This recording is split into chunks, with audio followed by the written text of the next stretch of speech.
हनुमान के दर्शन की परंपरा है। अयोध्या एक ऐसी नगरी है, सामान्य नगरी नहीं है, इसने साक्षात परम ब्रह्म का अवतरण देखा है। परम ब्रह्म का अवतरण इसी अयोध्या नगरी में हुआ। राम नगरी बनने का गौरव इसे और विलक्षण बनाता है। भगवान श्री राम अगर अगम, अगोचर और अनंत हैं, तो अयोध्या नगरी का अस्तित्व अनादिकाल से अद्भुत, अलौकिक और अक्षुण्य है। श्री राम नाम ही अयोध्या को संस्कृति के सर्वोच्च शिखर पर बैठाता है। भगवान श्री राम कोटि कोटि जनगण के मन और हृदय में वास करते हैं। प्रधानमंत्री नरेंद्र मोदी पहुंच चुके हैं हनुमानगढ़ी। परंपरा का निर्वहन करते हुए प्रधानमंत्री यहां पर पवनसुत हनुमान के दर्शन करेंगे। सीढ़ियों को चढ़ते हुए भारतीय वेशभूषा में, परंपरागत परिधान में प्रधानमंत्री नरेंद्र मोदी और उत्तर प्रदेश के मुख्यमंत्री योगी आदित्यनाथ इस समय पहुंच चुके हैं भगवान हनुमान के दरबार में। और साथ ही साथ यहां पर आप देख रहे हैं कि हस्त प्रक्षालन कर, अपने जूतों को उतारकर हस्त प्रक्षालन कर अब वो परंपरागत तरीके से हनुमान जी के दर्शन के लिए अभिमुख हो रहे हैं। माननीय प्रधानमंत्री महोदय का आगमन हो चुका है हनुमंत लाल के दरबार में और वो अब पूजन अर्चन करेंगे। मुख्यमंत्री उत्तर प्रदेश योगी आदित्यनाथ जी उनके साथ साथ हैं। हनुमान गढ़ी के भीतर प्रवेश करते समय जब आप चलते हैं ये परिक्रमा मार्ग से जिधर से प्रधानमंत्री जी जा रहे हैं, तो हनुमान बाहुक सुंदरकांड, हनुमान चालीसा उत्कीर्ण है संगमरमर के प्रस्तरों पर। और अब जबकि माननीय प्रधानमंत्री जी गर्भगृह के ठीक सामने पहुंच गए हैं और वो पूजन अर्चन परंपरागत ढंग से कर रहे हैं। मनोजवम मारुतुल्य वेगम जितेंद्रियम बुद्धिमताम वरिष्ठम वातात्मजम वानरयूथ मुख्यम श्री राम दूतम शरणम प्रपद्ये। भगवान हनुमान श्री राम भगवान के अनन्यतम भक्त माने जाते हैं और ये परंपरा है कि अयोध्या धाम में पहुंचने वाला हर व्यक्ति सर्वप्रथम भगवान श्री राम के अनन्यतम भक्त पवनसुत हनुमान के दर्शन करेगा। और उसी परंपरा का निर्वहन कर रहे हैं प्रधानमंत्री नरेंद्र मोदी। इस समय हनुमानगढ़ी में मौजूद हैं, पवनसुत की आरती कर रहे हैं। अपने आप में बहुत ही ऐतिहासिक अवसर।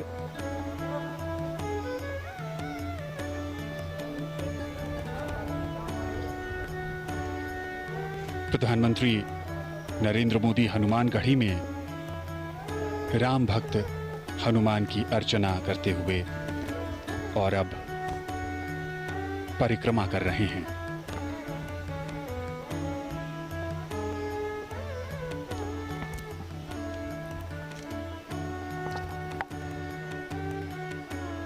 आज एक लंबे इंतजार के बाद वो शुभ मुहूर्त और अब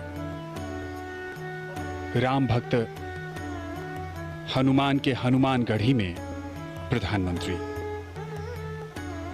मान्यताओं के अनुसार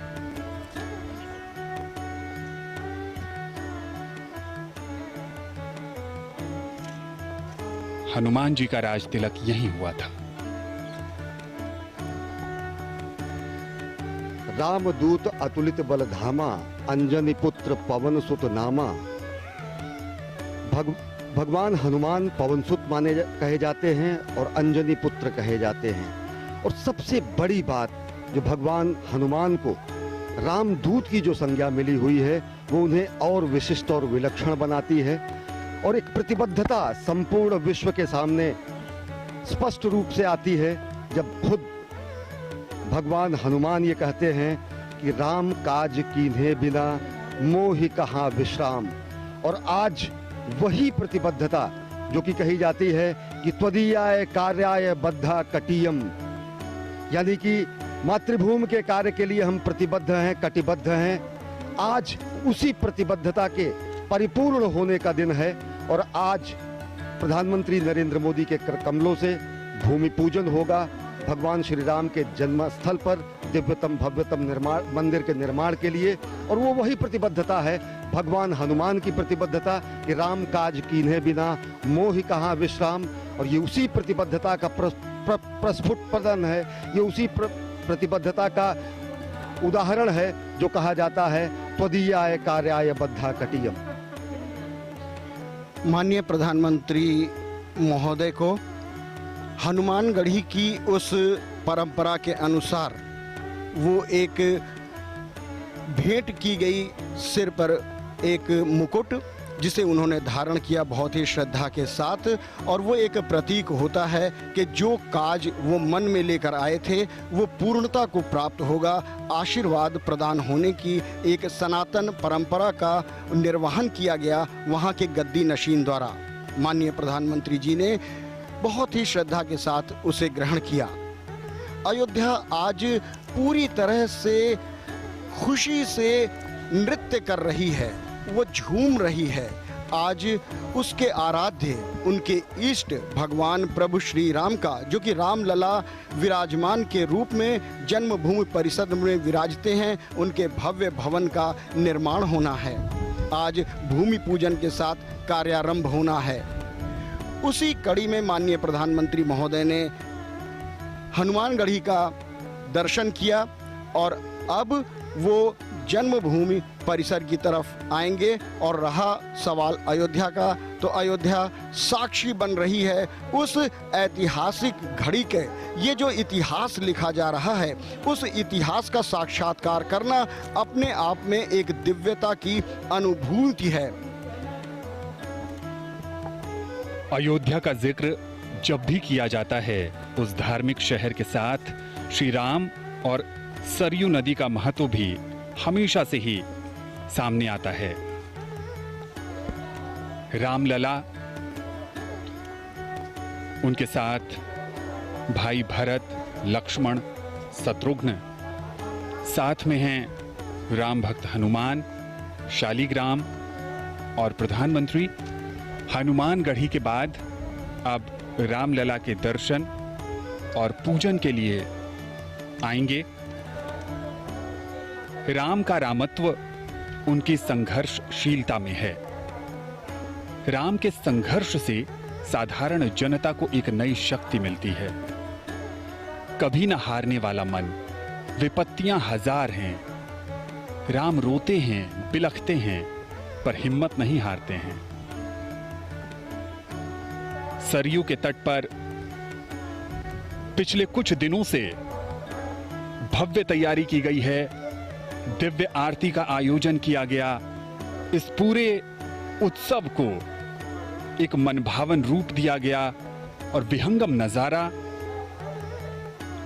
अपने आराध्य, अपने प्रभु मर्यादा पुरुषोत्तम राम को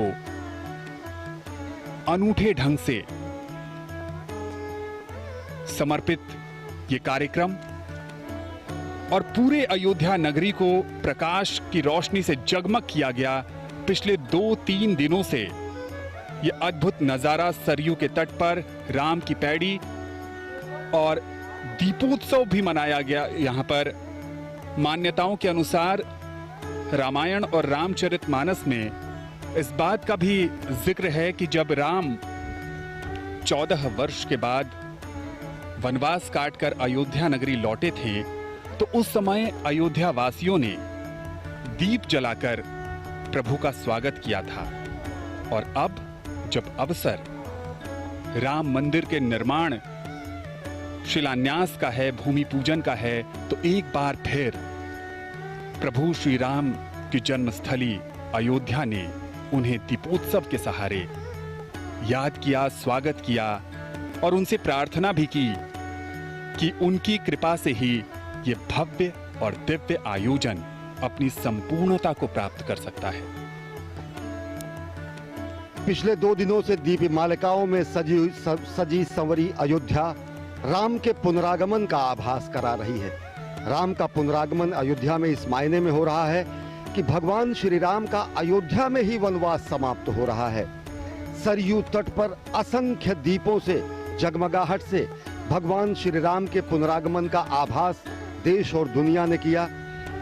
भगवान श्री राम यहाँ के रोम रोम में विराजते हैं और अब जब वो क्षण आया है जिसका युगों युगों से लोगों को इंतजार था, तो संपूर्ण अयोध्या अपने संपूर्ण यौवन रूप में, अब अयोध्या के वैराग्य में अब सौभाग्य का उदय हुआ है और संपूर्ण सजी संवरी यौवन रूप में अयोध्या इस युगांतकारी क्षण के साक्षात के लिए तैयार है। सरयू की महिमा भी समूचे अयोध्या को और पावन बनाती है। गंगा से भी ज्यादा पवित्र और महात्म सरयू का माना जाता है। भगीरथ ने खुद अपने पुरखों के उद्धार के लिए अगर गंगा को लाया, तो साक्षात यहाँ पर ईश्वर ने सरयू को प्रकट किया था। ये तस्वीरें आप देख रहे हैं सभा मंडप का, जहाँ पर विशिष्ट आमंत्रित गणमान्य महानुभाव यहाँ पर मौजूद हैं। तस्वीरों में आप अनेक लोगों को आप पहचान सकते हैं और साथ ही साथ यह दृश्य है गर्भगृह का, जहाँ पर प्रधानमंत्री नरेंद्र मोदी देश के विद्वत काशी विद्वत परिषद और लब्ध प्रतिष्ठित कर्मकांड विशेषज्ञों की मौजूदगी में अभिजीत मुहूर्त में भूमि पूजन करेंगे। ये वही आसन है, ये वही क्षण है, ये वही स्थान है, ये वही गर्भगृह है जहां पर प्रधानमंत्री नरेंद्र मोदी भूमि पूजन करेंगे और दिव्यतम भव्यतम मंदिर के निर्माण का कार्यारंभ होगा। काशी और अयोध्या के तमाम कर्मकांडी विद्वतों ने अपना अपना आसन ग्रहण कर लिया है, क्योंकि भगवान राम के कार्य में जो उनकी भागीदारी है वो उन्होंने सुनिश्चित कर ली है। क्योंकि मर्यादा पुरुषोत्तम भगवान राम एक ऐसी अद्भुत मर्यादा है जिनका पालन किया जाता है। राम हमारे समाज के लिए एक आचरण है जिन्हें हम अपने स्वभाव में ढालते हैं। राम एक जीवन शैली है जिसे हम प्रतिदिन जीते हैं और जीने की प्रक्रिया में हम सुख और आनंद पाते हैं। कष्टों, दुखों, विपत्तियों, आपत्तियों में किस तरह से धैर्य धारण करना है, ये हमें प्रभु श्री राम सिखाते हैं। सीमित संसाधनों से अजेय पराक्रमी को भी परास्त करने की कला हमारे राम जी ही हमें सिखाते हैं। और इसीलिए राम किसी देश, काल, जाति, धर्म या पंथ से बंधे नहीं हैं। पूरे विश्व में राम को एक आदर्श, एक मर्यादा और एक आचरण के रूप में पूजा जाता है। राम अखिल ब्रह्मांड के नायक हैं। थाईलैंड में जो रामायण चलती है उसे रामकियन के नाम से जाना जाता है। बैंकॉक के शाही बुद्ध मंदिर पर कहें तो वहाँ भी राम कथा का अंकन मिलता है। इंडोनेशिया में राम को राष्ट्रीय पुरुष माना गया है और रामायण को वहाँ के लोग अपनी सांस्कृतिक धरोहर कहते हैं। मलेशिया की बात करें तो वहाँ भी कठपुतलियों से राम कथा का मंचन किया जाता है, जिसे हिरायत सेरी रामा कहते हैं। सुदूर रसिया में वर्षों पहले अलेक्साई वारानिकोव ने रशियन भाषा में रामायण का अनुवाद किया। पादरी एटकिंस ने सबसे पहले श्री रामचरितमानस का अनुवाद किया।